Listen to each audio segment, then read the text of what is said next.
Hiber-Nation 81.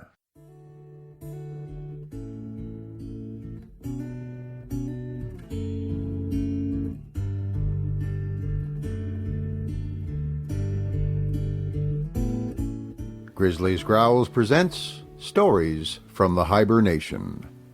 Read by David Grizzly Smith.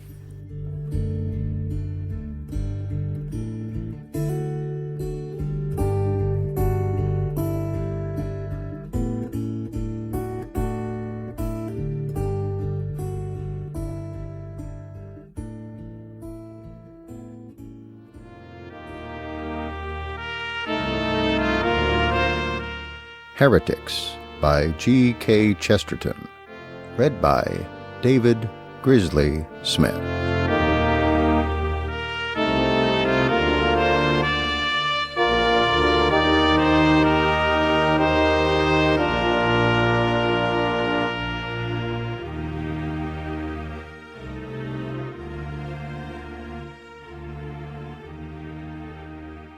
Part 8.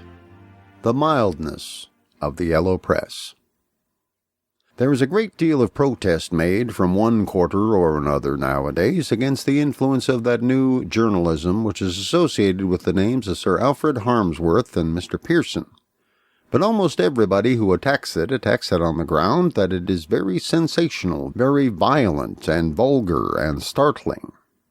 I am speaking in no affected contrariety, but in the simplicity of a genuine personal impression when I say that this journalism offends as being not sensational or violent enough. The real vice is not that it is startling, but that it is quite insupportably tame. The whole object is to keep carefully along a certain level of the expected and the commonplace. It may be low, but it must take care also to be flat. Never by any chance in it is there any of that real plebeian pungency which can be heard from the ordinary cabman in the ordinary street.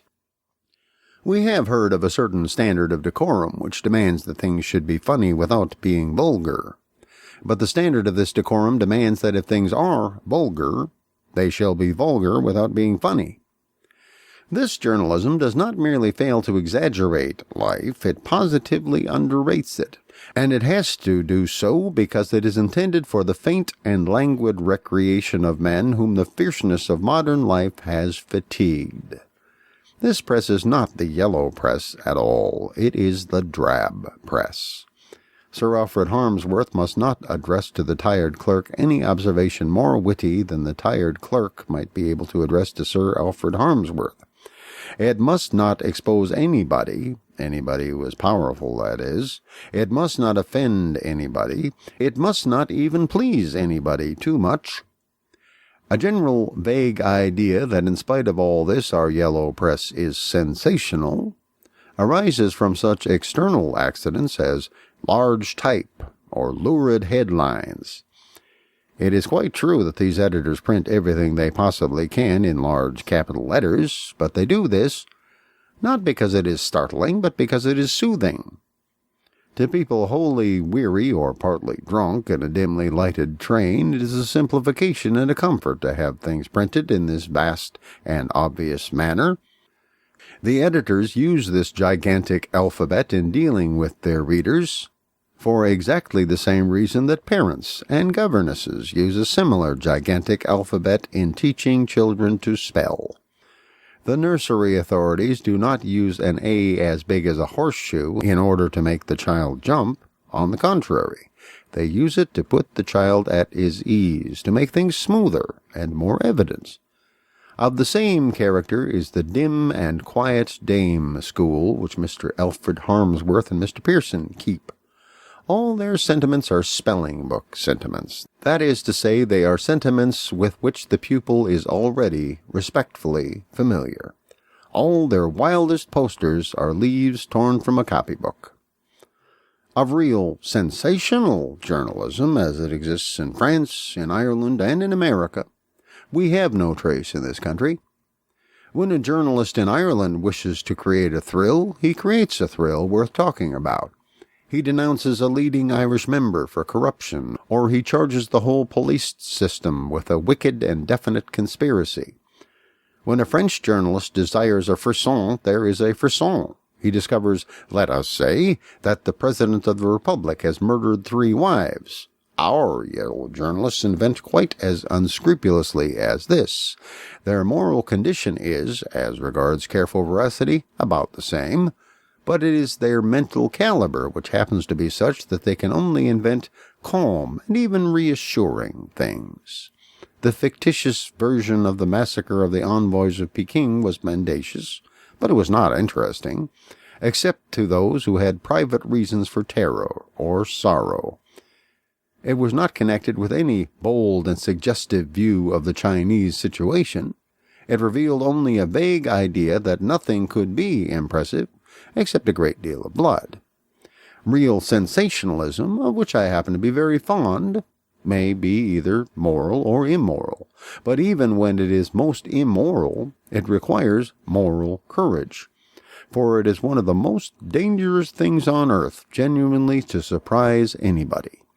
If you make any sentient creature jump, you render it by no means improbable that it will jump on you.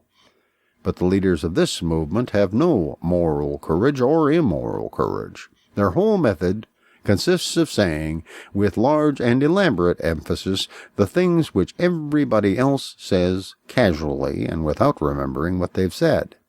When they brace themselves up to attack anything, they never reach the point of attacking anything which is large and real and would resound with the shock. They do not attack the army, as men do in France, or the judges, as men do in Ireland, or the democracy itself, as men did in England 100 years ago. They attack something like the War Office, something, that is, which everybody attacks and nobody bothers to defend, something which is an old joke in fourth-rate comic papers. Just as a man shows he has a weak voice by straining it to shout, they show the hopelessly unsensational nature of their minds when they really try to be sensational. With the whole world full of big and dubious institutions, with the whole wickedness of civilization staring them in the face, their idea of being bold and bright is to attack the War Office. They might as well start a campaign against the weather, or form a secret society in order to make jokes about mothers-in-law. Nor is it only from the point of view of particular amateurs of the sensational, such as myself, that it is permissible to say, in the words of Cowper's Alexander Selkirk, that their tameness is shocking to me. The whole modern world is pining for a genuinely sensational journalism. This has been discovered by that very able and honest journalist, Mr. Blatchford, who started his campaign against Christianity, warned on all sides, I believe, that it would ruin his paper, but who has continued from an honorable sense of intellectual responsibility. He discovered, however, that while he had undoubtedly shocked his readers, he had also greatly advanced his newspaper. It was bought, first, by all the people who agreed with him and wanted to read it, and secondly, by all the people who disagreed with him and wanted to write him letters. Now, those letters were voluminous. I helped, I'm glad to say, to swell their volume, and they were generally inserted with a generous fullness. Thus was accidentally discovered, like the steam engine, the great journalistic maxim that if an editor can only make people angry enough, they will write half his newspaper for him for nothing. Some hold that such papers as these are scarcely the proper objects of so serious a consideration, but that can scarcely be maintained from a political or ethical point of view. In this problem of the mildness and tameness of the Harmsworth mind, there is mirrored the outlines of a much larger problem which is akin to it. The Harmsworthian journalist begins with a worship of success and violence, and ends in sheer timidity and mediocrity. But he's not alone in this, nor does he come by this fate merely because he happens personally to be stupid. Every man, however brave, who begins by worshipping violence, must end in mere timidity. Every man, however wise, who begins by worshipping success, must end in mere mediocrity. This strange and paradoxical fate is involved not in the individual, but in the philosophy, in the point of view, It is not the folly of the man which brings about this necessary fall, it is his wisdom. The worship of success is the only one out of all possible worships of which this is true, that its followers are foredoomed to become slaves and cowards.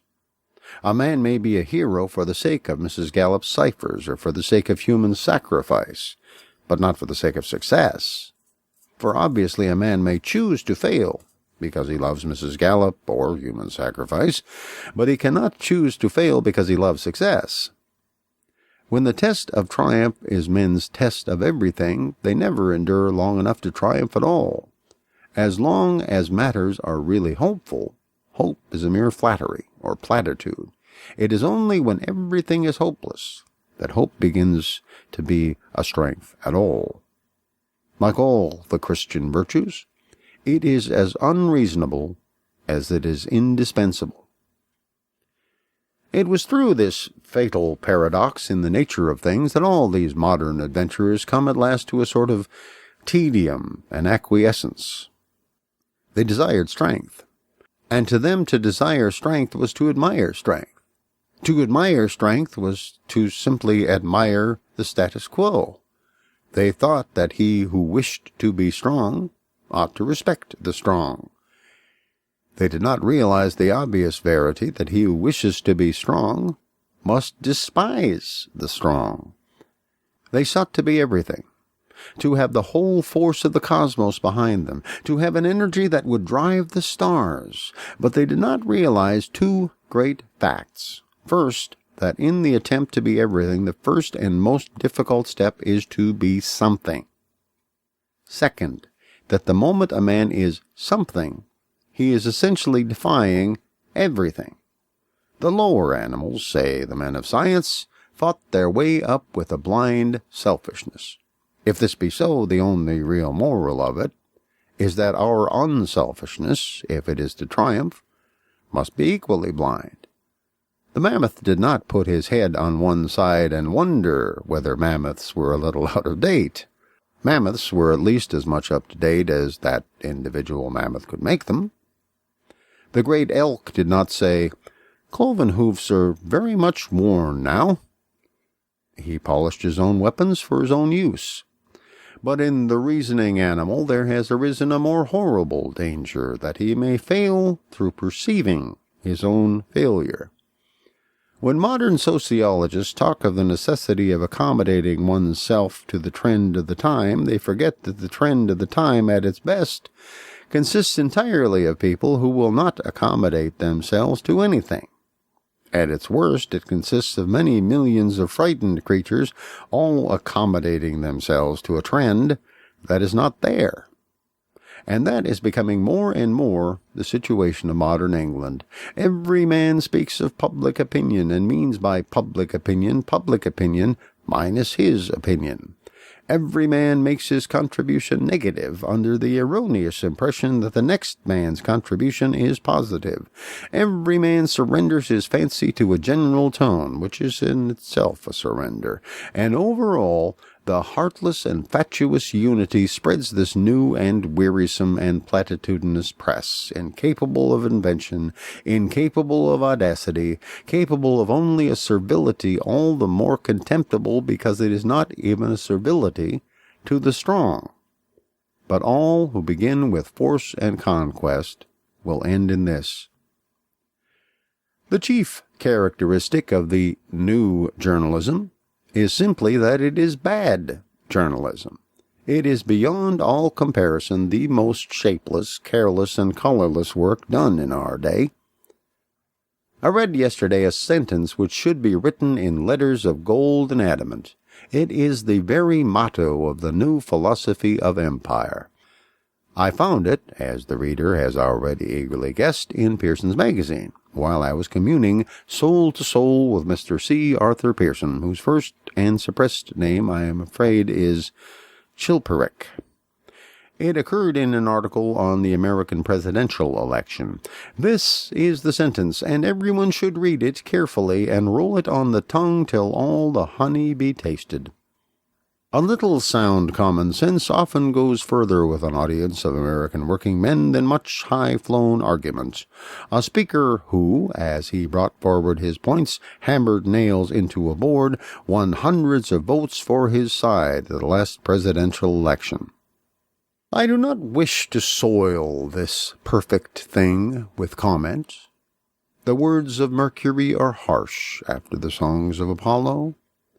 But just think for a moment of the mind, the strange, inscrutable mind of the man who wrote that, of the editor who approved it, of the people who are probably impressed by it, of the incredible American working man of whom, for all I know, it may be true. Think what their notion of common sense must be. It is delightful to realize that you and I are now able to win thousands of votes, should we ever be engaged in a presidential election, by doing something of this kind. For I suppose the nails and the board are not essential to the exhibition of common sense. There may be variations. We may read, "A little common sense impresses American working men more than high-flown arguments. A speaker who, as he made his points, pulled buttons off his waistcoat, won thousands of votes for his side." Or, "Sound common sense tells better in America than high-flown arguments. Thus, Senator Budge, who threw his false teeth in the air every time he made an epigram, won the solid approval of American working men." Or again, "The sound common sense of a gentleman from Earlswood, who stuck straws in his hair during the progress of his speech, assured the victory of Mr. Roosevelt." There are many other elements in this article on which I would love to linger, but the matter which I wish to point out is that in that sentence is perfectly revealed the whole truth of what our Chamberlainites, hustlers, bustlers, empire builders, and strong, silent men really mean by common sense. They mean knocking with deafening noise and dramatic effect meaningless bits of iron into a useless bit of wood. A man goes on to an American platform and behaves like a mountebank fool with a board and a hammer. Well, I do not blame him. I might even admire him. He may be a dashing and quite decent strategist.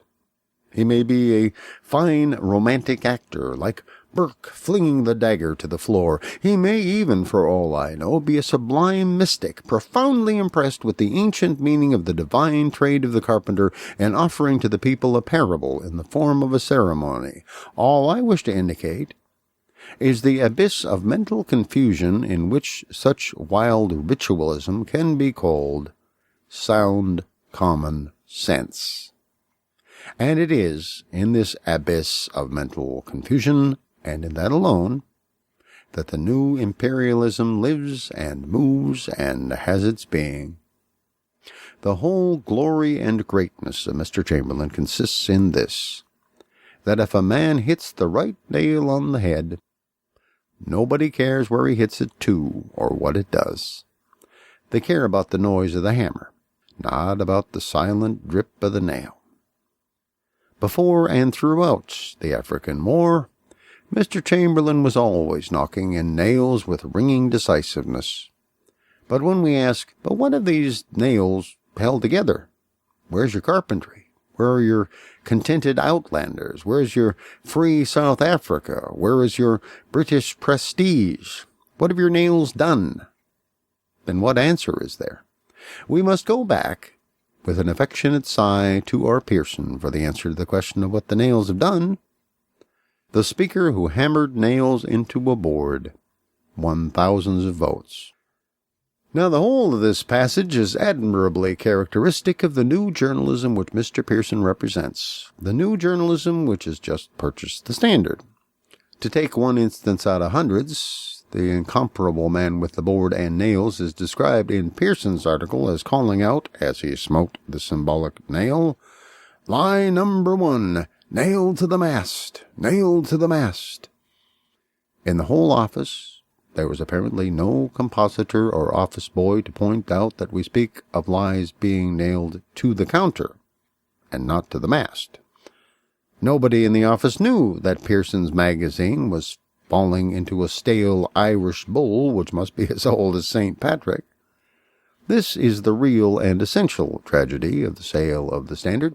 It is not merely that journalism is victorious over literature, it is that bad journalism is victorious over good journalism. It is not that one article which we consider costly and beautiful is being ousted by another kind of article which we consider common or unclean. It is that of the same article a worse quality is preferred to a better. If you like popular journalism, as I do, you will know that Pearson's magazine is poor and weak popular journalism. You will know it as certainly as you know bad butter. You will know as certainly that it is poor popular journalism as you know that the Strand, in the great days of Sherlock Holmes, was good popular journalism. Mr. Pearson has been a monument of this enormous banality. About everything he says and does there is something infinitely weak-minded. He clamors for home trades and employs foreign ones to print his paper. When this glaring fact is pointed out, he does not say that the thing was an oversight, like a sane man. He cuts it off with scissors like a child of 3. His very cunning is infantile, and, like a child of 3, he does not quite cut it off. In all human records, I doubt if there is such an example of a profound simplicity and deception. This is the sort of intelligence which now sits in the seat of the sane and honorable old Tory journalism. If it were really the triumph of the tropical exuberance of the Yankee press, it would be vulgar, but still tropical. But it is not. We are delivered over to the bramble, and from the meanest of the shrubs comes the fire upon the cedars of Lebanon. The only question now is how much longer the fiction will endure that journalists of this order represent public opinion.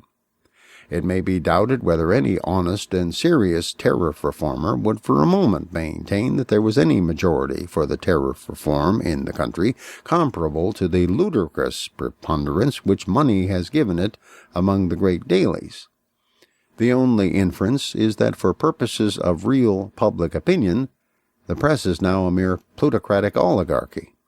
Doubtless the public buys the wares of these men for one reason or another, but there is no more reason to suppose the public admires their politics than that the public admires the delicate philosophy of Mr. Cross or the darker and sterner creed of Mr. Blackwell. If these men are merely tradesmen, there is nothing to say except that there are plenty like them in the Battersea Park Road and many much better. But if they make any sort of attempt to be politicians, we can only point out to them that they are not, as yet, even good journalists.